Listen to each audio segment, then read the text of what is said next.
UNgqongqoshe wezokuvikela uNosiviwe Mapisa-Nqakula uthi uHulumeni usenqume ukwengeza umbutho wezokuvikela ezweni emva kokuthi ezibonele ngawakhe ukuthi umthelela weCOVID-19 uzoba ngakanani mekuqhubeka isikhathi. uNgqongqoshe wezokuvikela uthi okuvunyelwane ngakho ukuthi kube khona amaSosha azolinda uma isimo singalawuleki kulesikhathi se-lockdown. Uthi yena nabakhuzi bamaSosha bebenomhlangano bexhumana ngesithombe sevideo namalungu ekomiti lezokuvikela eParliament namhlanje. Oskaqa amabhande be-SANDF bathi iqhaza lombutho wezokuvikela kulesikhathi lingaphezulu kobekulindelwe ngumphakathi. Uthi iqhaza labe kulweni ne-COVID-19 lichazwe njengeliphezulu kakhulu.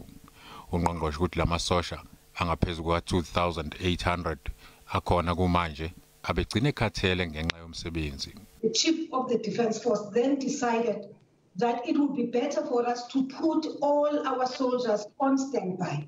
We may see an escalation of the death rate as the exponential curve goes up, which we are likely to see around August and September.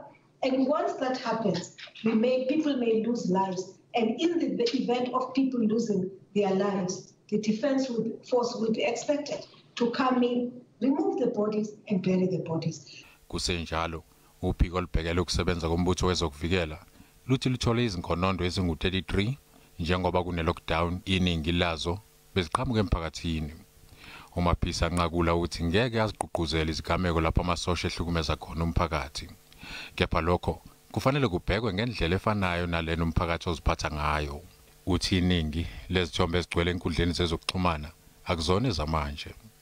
Akathandanga ukuphawula ngesigameko sakamuva lapho kwedlula khona emhlabeni wesilisa ezandleni zamaSosha ngelithi lesi isigameko esisaphenywa.